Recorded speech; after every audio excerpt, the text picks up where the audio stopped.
Hi, everyone. What is up? Welcome back to my podcast, Your Hot Girlfriend. So, honestly, today's episode is kind of a catch-up episode because I did the podcast and then I took a very long break from it. And a lot has gone on since then. And I'm obviously not a private person at all. And so it's kind of weird because I know a lot of people are like, oh, oversharing is bad. It's not good for you. But I'm the type of person where I have to just be like open and honest with what the fuck is up. And I've been so busy and I haven't been able to like discuss what's going on and whatnot because my life since like the last podcast when it was like starting and stuff like that, pretty much every single aspect of my life since then has completely and entirely changed. So a lot of things that, you know, were like involved in life before changed drastically, different. And I don't even know why or what happened. It was so many domino effects of so many things. But having said that, before we get all into that, as you guys can see, things are different. You can see now in person, things are different. So I'm not recording the podcast in my apartment anymore. I record it in a studio off Melrose, which is so fun and cute. I have a producer now. It's my friend Paul. I will tag him in everything below. You guys should check him out. He does comedy. He's like so awesome and dope and he's the best. But it's really crazy to do things on video now. And it's kind of a big adjustment for me because, as you guys know, I'm a very insecure person and people know that about me. And I feel like it's kind of crazy because if you look at like the size of my following and things like that, I get a lot of hate comments for someone my size following. I get ratioed every other day. And I don't know, I feel like I have thick skin when it comes to a lot of things, but comments about my appearance really bother me. And so I kind of try to avoid being on camera a lot, which annoys a lot of people who are trying to help me in this life. Like, my OnlyFans managers would always like get so annoyed because they would want me to do like TikTok and video and stuff like that. And I just like couldn't do it because I would just be so insecure about like camera, video, whatever.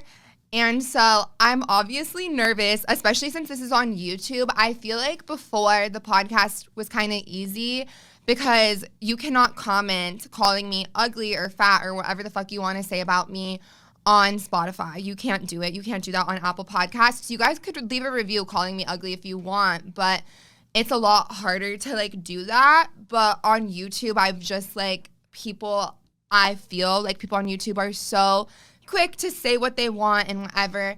And I don't know, it just really bothers me, comments about my looks. And so I'm obviously nervous about that. But other than that, I'm super excited. I also feel like it was kind of time. When I first started the podcast, it was for fun. It still is for fun. Obviously, I'm not making money from it. I'm not doing it because I want to make money from it. I literally just enjoy talking. Sorry, I'm trying to adjust this so you guys can see my face a bit better. But I genuinely just enjoy talking and I like sharing my life with people. And so that's why I do it. And so at first I was like, oh, it's just for fun. It doesn't need to be anything super intense. But after I took a break from the podcast, everyone was like asking for it back. And then on top of that, a lot of people were saying that they really wanted video. And so in the midst of everything that was kind of going on for X how many months, I was like, you know, I'm just going to cave in and give people video because you know what I mean? What could you lose?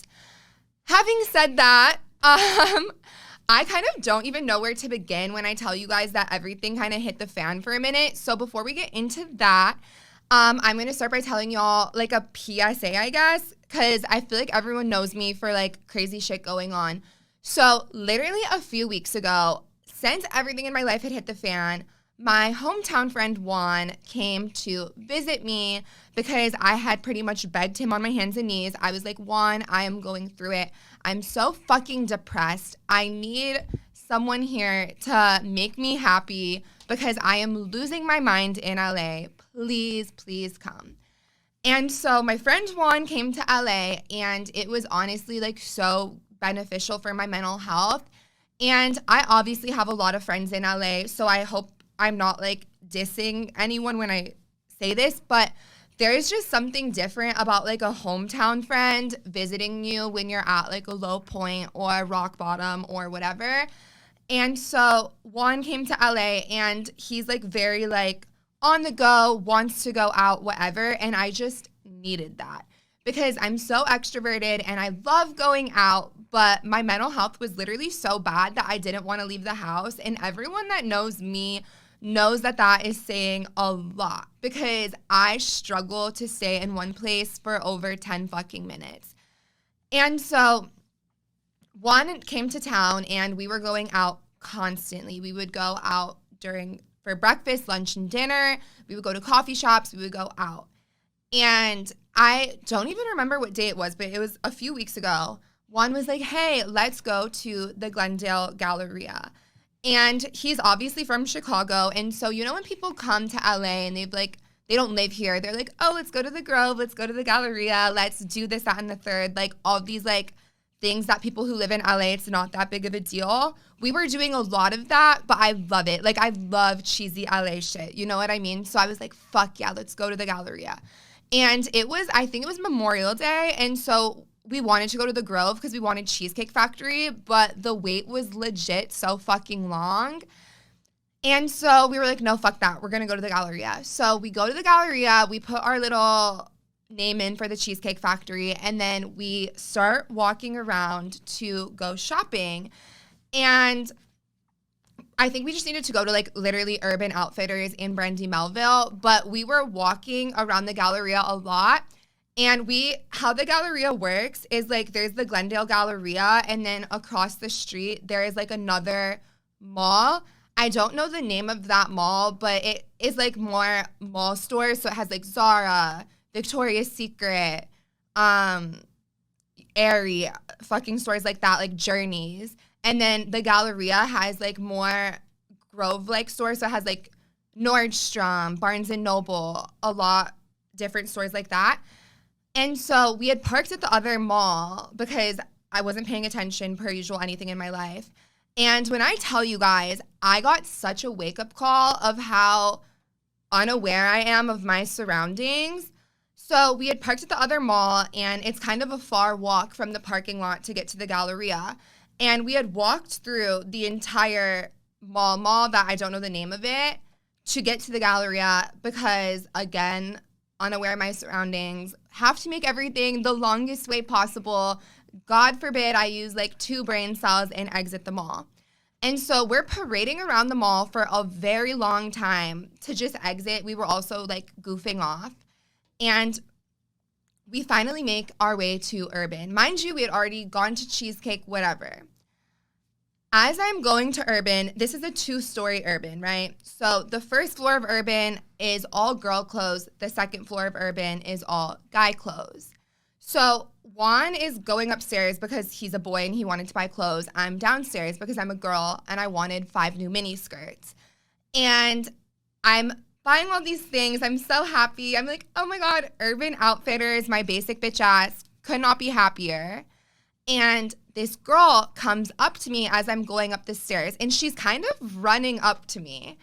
And so I thought that I knew her personally because, you know, when someone like kind of comes up to you very quickly, you're like, oh, this is my friend. And she was wearing a mask, and so all I could see were her eyes. I couldn't like see her face. I couldn't really see her nose, her smile, whatever. And so she's like, hey, and I'm just like, hey. And she goes, I'm not even kidding. Like, my boyfriend is a cop out of nowhere. She goes, my boyfriend is a cop, and I'm not trying to scare you, but I don't know if you noticed, there's been a guy following you all around the mall, all around the Galleria, and my boyfriend noticed that he has a camera on his literal Target bag, and he's been recording you, like, walking all around the mall. And so backstory, me and Juan cannot make up our mind. So I thought we were going to Runyon, which is like hiking. And so I was just wearing literally like Outdoor Voices workout shorts and a tank top and a sports bra. I wasn't dressed to go out. I wasn't even wearing makeup. I was literally just wearing sunscreen. And I guess since my shorts were workout shorts or they were short, my ass was like not poking out of it, but you could like kind of see my like you could see the shape of my ass or whatever. And so I guess this guy was like legitimately recording like my entire ass all around the mall. And he was like walking so close to me that like he was trying to like get the camera to go like up my shorts. And so I was like, oh my gosh, that is so crazy. But I don't know what to tell you because I didn't even like know this lady and I didn't know where the guy was. I didn't even notice someone was following me, which shows how unalert I am because she begged me. She was like, please leave Urban Outfitters and talk to my boyfriend. He's a cop. He's waiting outside Urban. And so I go outside with her and she's with her friend, her boyfriend, who is the cop. And that was it. So I guess she was like there with two other people. I was just there with one. And we get down there and this guy comes up to me and he's like, hi, pulls out this cop badge and is like, I'm blah, blah, blah, blah, blah with the LAPD. And this guy's been following you all around the fucking mall.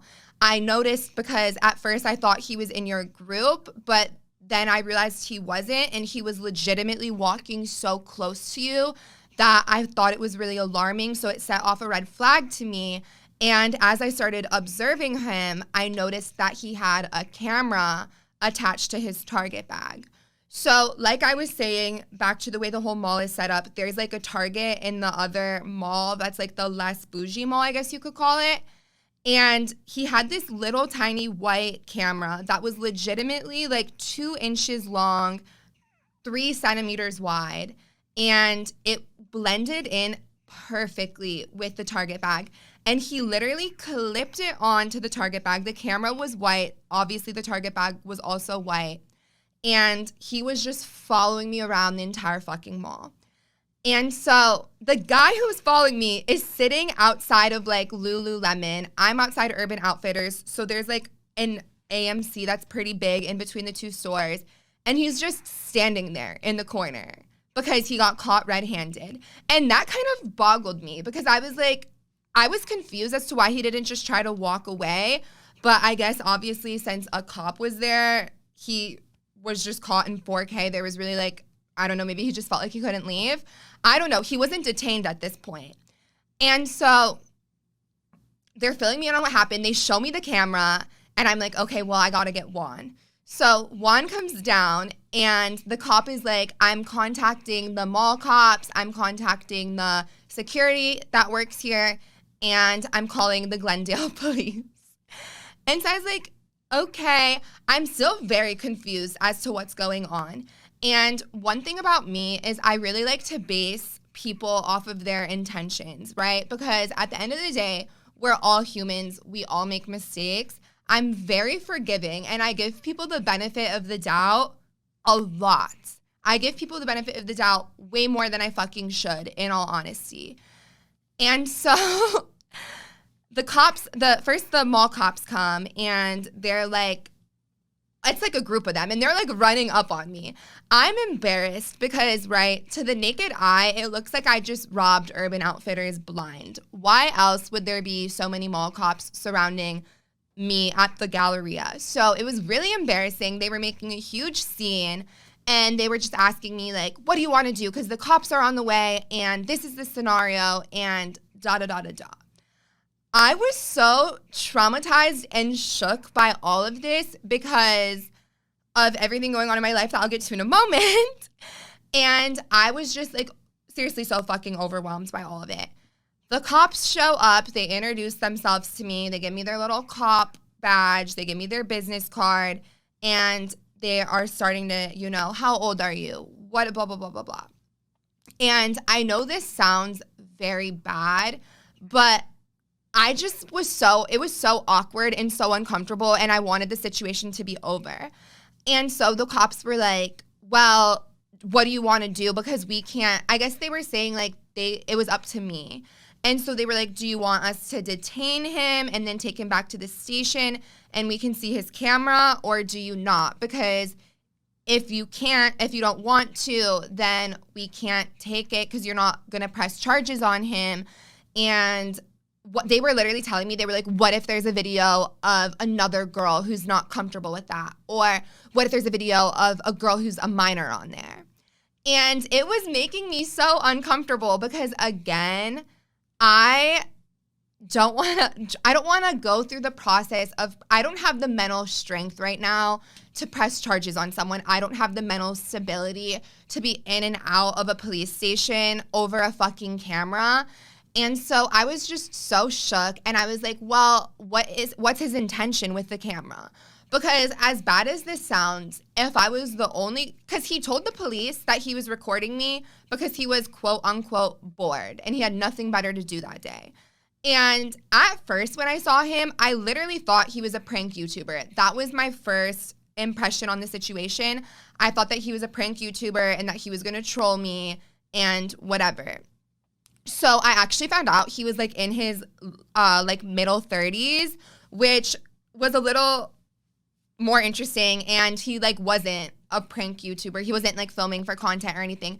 And I'm not saying if he was making a YouTube video, it would have made it better, but that would have at least like set his intention. You know what I mean?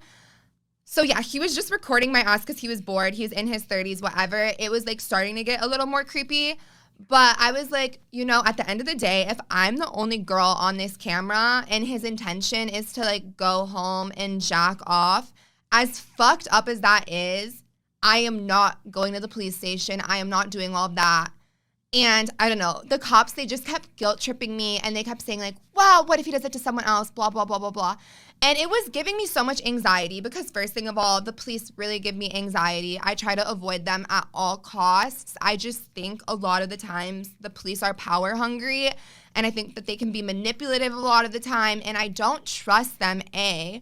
And B, I just didn't want to deal with the situation. So it was very inconvenient. But yeah, PSA, be careful, pay attention to your surroundings. Like I said, this guy was legitimately walking directly behind me, and I didn't notice because I was just in La La Land. I was at the mall. I shouldn't have to be that aware of my surroundings. You know what I mean? Like, that was a boundary that was crossed. That's not my fault. But having said that, PSA, do be alert. And as sad as that is, that, you know, you have to like pay attention and be paranoid and whatever, be fucking careful, because at the end of the day, it is what it was, but it still is creepy, and you don't know like what other boundaries he would have crossed. I don't know if he was gonna, you know, follow me home after. I don't know anything because he got caught. So he stopped following me after that, but he was legit following me like pretty much all day, and that's pretty scary. So be fucking careful. Having said that, welcome to how my life fell apart within like 3 to 4 months. So quick update. I moved like February-ish, March, into a new apartment, right? I fucking hate my new apartment. Everyone is telling me, your new apartment is so much better. It's so much cuter. I don't give a fuck.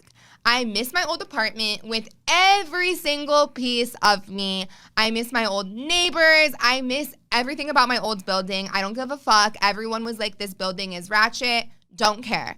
I would rather live somewhere that is like so ratchet and I'm surrounded by people that I love than live in the fucking quote unquote bougie apartment I live in now. It's not even bougie.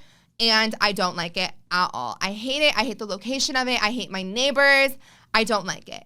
So I moved, which was like a very long and tedious process because I had to find a new apartment. I had to move everything out of the first one into the second one. I had to get things set up, whatever.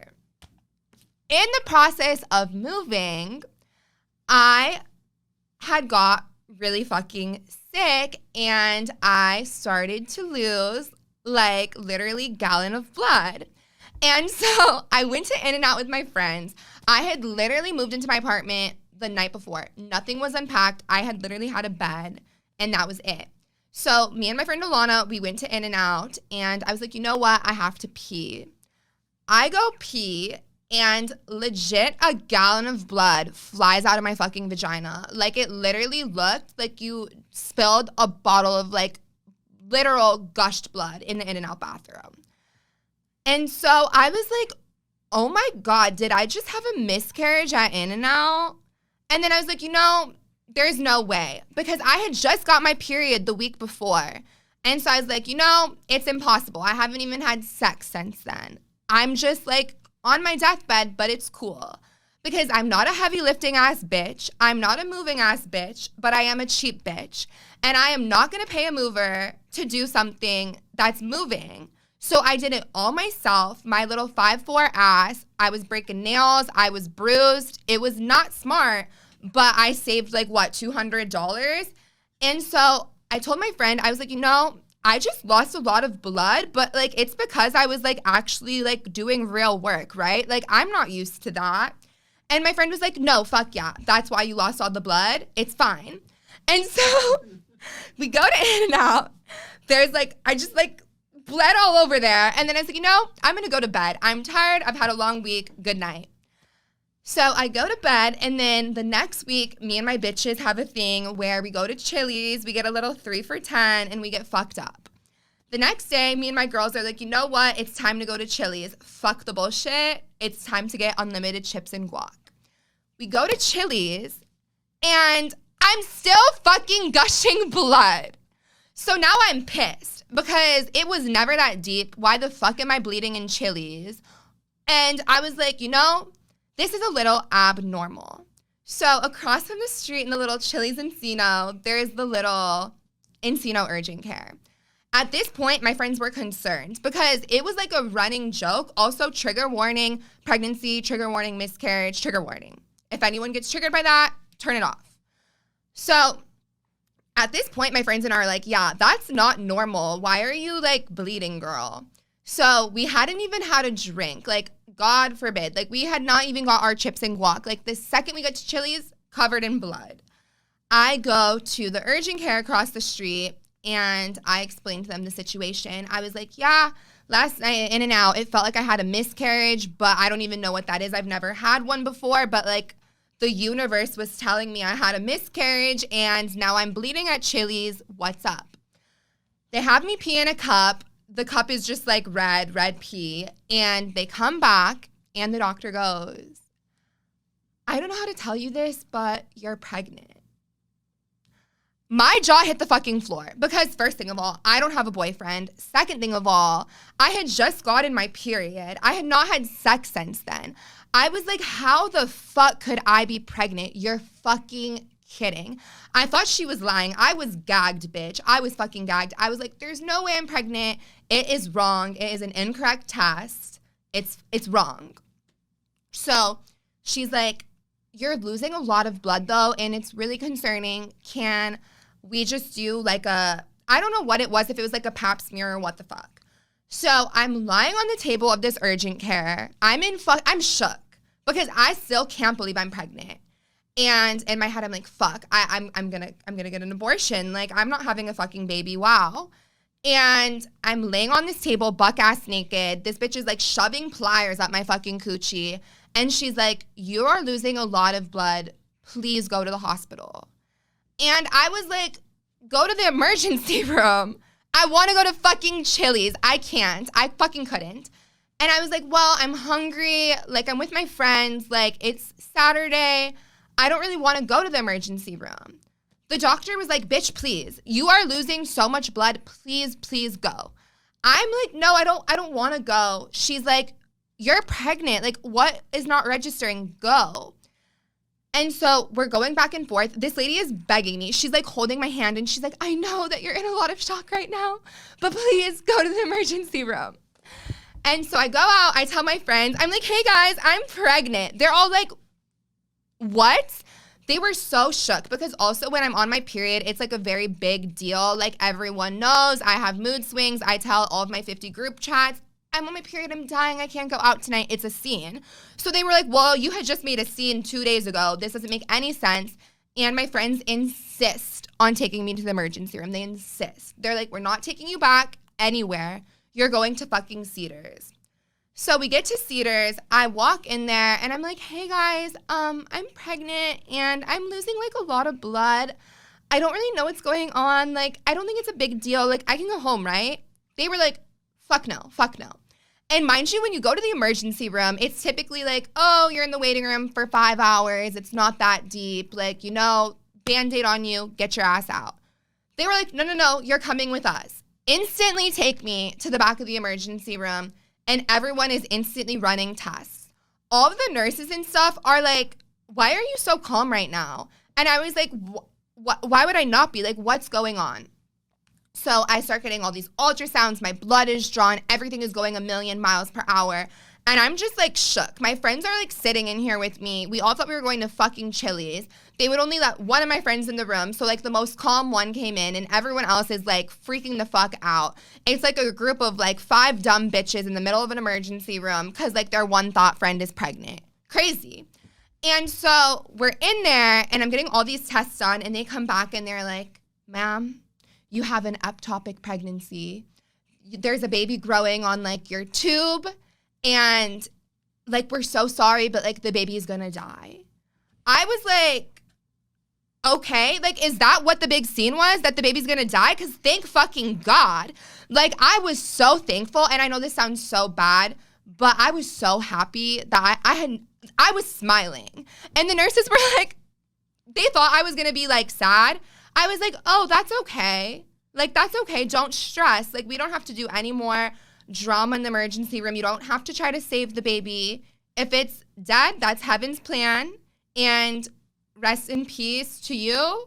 Heaven it goes. Like, it's gone. It's going to die. It's fine. Like, if the baby can't be saved and it's growing there, I'm not tweaking. It's all Gucci. The doctors were like, well, ma'am, like the baby could kill you because it's still growing and it's not dead and it's growing on this tube. And if it keeps growing, it's going to bust inside you and you could bleed to death. So you need to stay here. And at this point, I was just getting so annoyed because I had found out I was pregnant 2 hours ago. Nothing was registering in my mind as even real. And I was just so fucking shook and I was in no pain. And the doctors I have a very high pain tolerance, and the doctors were like, are you sure you're not in pain? Like, are you sure? And I was like, I feel great. Like, I'm only here because I was gushing blood, and I don't think it's that deep. So they're like going back and forth, this and that, and they're telling me, they're like, listen, most people who have this, they get surgery, and they get part of their fallopian tube. I think that's the part removed. And they're like, we do this because the baby is growing on there. And like we said earlier, if it doesn't stop growing, it can kill you. And at this point, I was like already low-key suicidal. So I was not hearing anything wrong with any of these issues. The baby died, cool. I could die, great. What was the issue here? God has a fucking plan. If it's his divine time, what am I going to do about it? Like, literally, like, let me go out. Let me enjoy my fucking Chili's if you're telling me I'm going to heaven in a few hours. Why would I want to sit there? I just was so fucking frustrated. And we're sitting there back and forth, and then I really start thinking about it. And so basically, like I said earlier, how my periods are such a big scene, whatever, I get really sick on my period. And for a long time, doctors were like, yeah, you can never have a baby. You're like, have all these weird fertility issues. I got so many tests done for it. And they were like, yeah, that's probably the issue. You probably just can't have a kid. It's not that deep. And so I was like, okay, well, that's fine. I'm 20. Why do I want a kid anyway? Not that big of a deal. I just want to stop feeling like I'm going to pass out every month. And so they were like telling me, like, we're going to probably do surgery, like, get ready, like, sit here. We're talking to the doctors. And they were calling all of these intense ass doctors. Like, they were calling, like, legit, like, in and out so much. And I was starting to get a little scared because my entire family lives in Chicago. They basically told me, they didn't tell me I could die, but they told me I had a serious condition and I couldn't go home. And then I Googled the condition and it said I could die. So WebMD told me I could die. And now we're all sitting here and I'm really starting to get shook. And they're like, yeah, we think we're going to have to do surgery. So think here. And I'm starting to sit there and I'm like really thinking. And then I'm like, well, you know, this is actually kind of sad because I'm 24 right now and I'm a whore, But what happens when I'm 30 and I meet the love of my life and, like, I want to have a kid with him, and now, like, my tube is getting ripped out in Cedars-Sinai? So I started to kind of feel sorry for myself, and things were kind of starting to hit me. Because up until this point, I didn't give a fuck about anything. I wanted to get my ass home. And so I'm starting to have a little panic attack, and then the doctors come in and they explain my options, and they're like, listen, you're not in a lot of pain, and the way we check things, surgery isn't, like, essential. And they were like, you are so lucky, because some people that come in here really don't have the option. They instantly have to get surgery. They don't even have time to look through it this much. Because I had gotten ultrasound done, redone. They were checking the baby's heartbeat through a stick. They were doing all these really crazy tests. They were like, most people don't even have that much time. They were like, but you're obviously in no pain, and so you have time. And they were like, we can give you this thing called methotrexate, and it usually works, and it stops the baby from growing on your tube thingy, and then the baby dies, and then you don't need surgery. And so at this point, since I'd had this big, long panic attack and whatnot, I was like, well, I don't want to kill the baby anymore. I want it to live. And they were like, bitch, please. Like, they were starting to get frustrated at this point because they were like, well, you don't have a lot of time. Like, you need to decide, because every second that it keeps growing, time is money here. And so I was like, well, I want the baby's dad here, and I want to discuss it with him, and blah, blah, blah, blah, blah. And they were like, there's no discussion, because the baby is not going to ever live. So what's going on? They were like, it's never going to live. And so I'm, like, having a panic attack, and I'm starting to feel sad, and I'm like, oh my God, I'm pregnant, now the baby's dying, and I'm all here all alone. I'm feeling sorry for myself. I get the shot, and that's it. So I get the shot, whatever, and then I spend, like, a next additional month in and out of the OBGYN, making sure that everything is okay, making sure that the baby stopped growing, making sure that the baby left my body successfully, making sure that my fallopian tubes weren't damaged, and it was fucking miserable. I was so sick. I was in so much pain. I was throwing up. I was on pain medicine. I couldn't focus on anything because my head was always fucking spinning because this little son of a bitch tried to kill me. Like, that really gagged me. Like, what kind of disrespectful ass kid tries to kill their mom, like, 6 weeks in? Like, that's why I kept getting my period too. The baby wasn't growing in my uterus. He was legit just being like, oh, surprise, I'm here and I'm gonna fucking kill you and you're never gonna find out about it. That's rude. So, like, honestly, the fact that that baby passed away, like, you were rude. You were rude from the jump, whatever. So the baby dies, and then I'm like, you know what? Coachella's coming around the corner.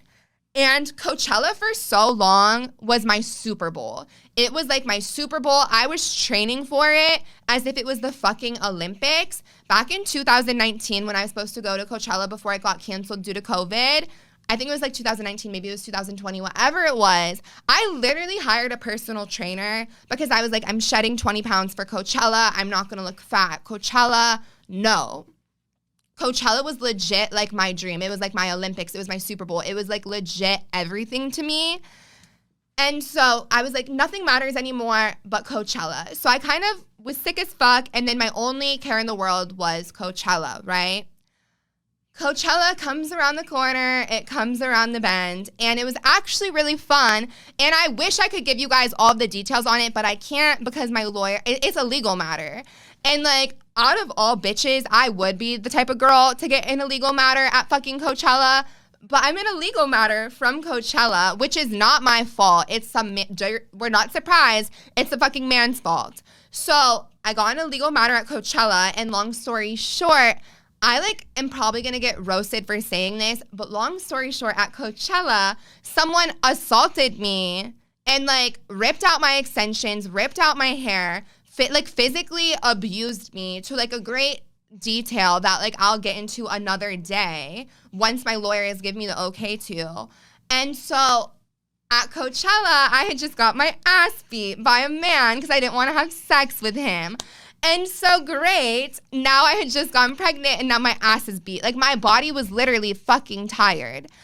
And so then that whole event occurred and that was like time out of podcasts, time out of life, time out of OnlyFans, whatever.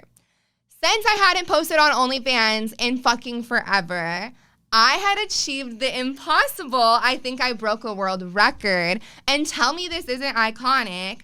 I managed to lose 12,000 subscribers because I wasn't posting. How could I post? I was in and out of the hospital, gushing blood, passing out, in and out of Cedars-Sinai. And Coachella was my big comeback. I was like, on Coachella, I'm going to make a comeback. My OnlyFans is going to be popping. All of these slutty little Coachella outfits I waited my whole life to wear. It's going to be the comeback.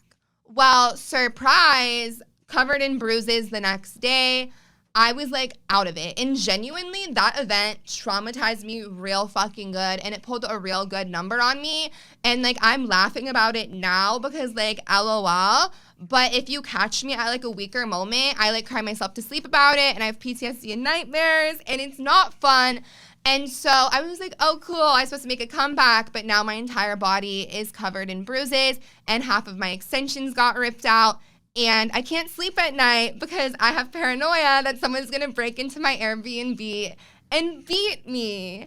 So that was like all of this trauma in itself. This is a trauma dump. I'm sorry, everyone. And then I was like, you know what? I am not going to let anyone stop me from doing what I want. I'm not going to let anyone take my happiness. The Coachella event was unfortunate. Was it unfortunate? 100,000,000%. Did I do anything wrong? Fuck no. It was your stereotypical incident of a girl who was like, you know, I was drunk. Why lie? I was drunk. I didn't want to do something. And then a guy was like, oh, well, she's going to do it anyways. And then I was like, oh, no, you're not. And then just like used his physical strength against me. Like I couldn't get away. I couldn't fight it. I tried. That's why my fucking hair got ripped out. And yeah, it was a very unfortunate event. And so even though I'm still traumatized by it, I decided that I'm only going to let it traumatize me as little as possible because it's an unfair situation I was put in. It's completely fucked up. I did nothing wrong. And it's not fair for me to have my entire life at a standstill because someone is like legitimately abusive. That's also why I was traumatized by the Galleria situation with the police. I've had my fair share of the police since Coachella, because obviously the police got involved and it's just a big legal matter now and I really shouldn't be talking about it as much as I have, but that's why I've been so MIA. And so I was like, you know what? EDC is going to be my big comeback. Coachella was still really fun. I still had an amazing time at Coachella, by the way. Like, I had looked forward to it for so long. This had happened Thursday night, so Coachella hadn't even started yet. And I was still like, you know, I'm not going to let this faze me. I waited my entire life for this. I love Coachella. I love, like, stupid, corny LA thought bullshit. This is my Super Bowl. I'm not going to let it stop me. So Coachella was still amazing, and it was still really fun. It was just, like, once I got back from Coachella and was, like, back in reality, that's when things really started to hit me, and that's when I really started to spiral.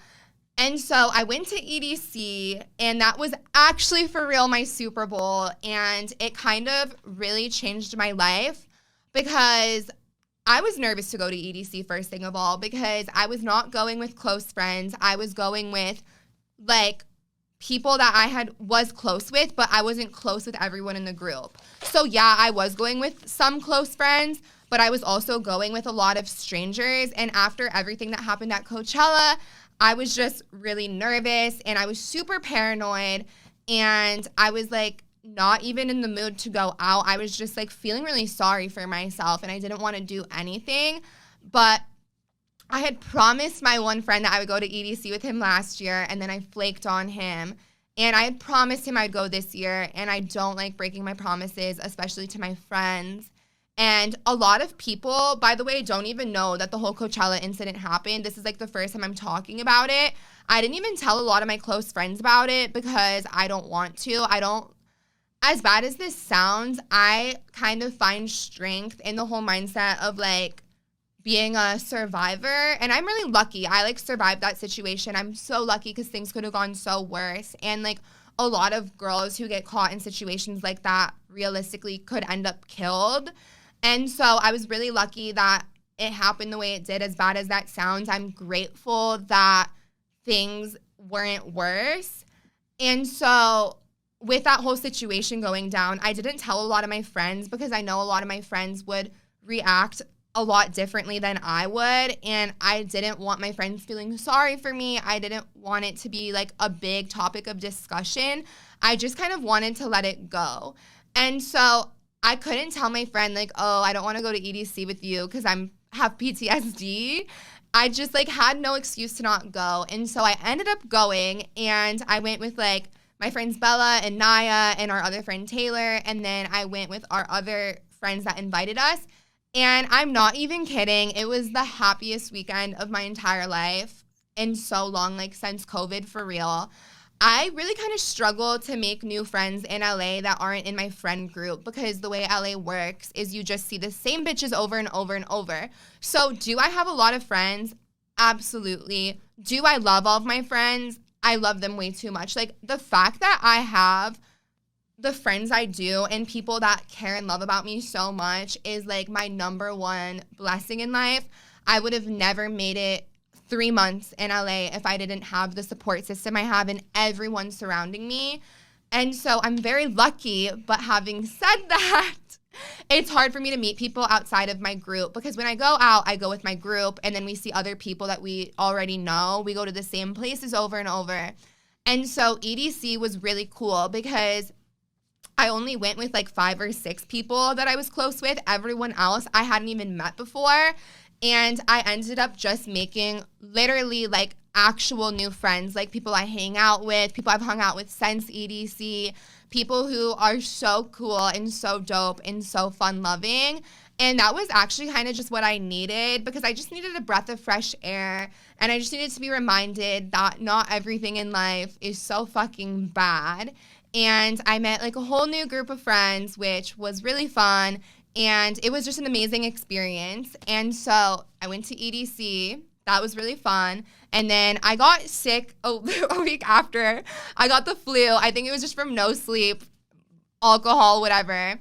And then I got back and I was like, you know what? I am for real getting back on my grind. I'm not going to let anything stop me. I know the universe has put me through a lot, but it's all good because I can get through it and I know I can. And so I switched OnlyFans agencies, which was crazy. So now I have a new OnlyFans manager and I've just been super busy with that. I've been so busy on OnlyFans, but it's good. And obviously, like I said, I lost all of those subs. And so I have to work hard to get it back. It's really not the end of the world. It's completely fine. And I'm starting to do a lot of fun photo shoots that I really like. I'm starting to do things a lot more aesthetically. And so I have a lot more control, which is really fun. And I'm starting to feel like actually happy again. Like after everything happened, doing OnlyFans was not fun. And I always did OnlyFans for fun. Money, yes, that comes with it. But at the end of the day, it's like getting attention and being hot is my passion. And it was not feeling like my passion anymore. And so now that I have like this new agency, things have started to be really fun again. And I've just been so busy with things like that. And so it's really good because now my mind is busy. I'm starting to be stimulated. I'm back at the swing of things and I could not be happier. So now the podcast is back. You guys can start expecting it Rachel Velasco level of consistency. So I'm not going to make any more false promises and say it's going to be every week because if I'm on vacation, I'm going to be on vacation. But having said that, you guys can expect things to be more consistent, and that's why everything fell to shit. If anyone has any questions or comments, you guys can always feel free to DM me. I hope I didn't trigger anyone too badly with the way I handle my trauma. I know it's kind of fucked up, but it is what it is. And before I end the podcast, I just want to say I fucked up really bad because, as you guys know, I'm disorganized and I'm very last minute. And so I was supposed to film this podcast first. This podcast is going to get released first. And then Sam was supposed to come on the show second. I'm disorganized. I can't keep to a schedule. And so I filmed Sam's episode first, and then I filmed this one second. So I kind of fucked up on his intro. Having said that, Sam was a perfect podcast guest. He's the best. Follow him on everything. Sam Hutchinson, such a solid person, amazing guy, funny ass content. And you guys should really check him out. The reason that I was kind of nervous in the beginning, the first 2 minutes are cringe. I fucked up. I was nervous. I've never filmed in like a studio before. I'm so used to doing the podcast in my bed, in my pajamas, drinking like 5 gallons of Starbucks. So I was just nervous to be on camera. I was nervous for the new environment, but now I'm not anymore. And I feel really bad because Sam kind of had to put up with that. But he was an amazing guest. You guys should check him out because that episode is coming next. And thank you guys so much for listening. I will see you guys soon, probably next week. Thank you for listening. Bye.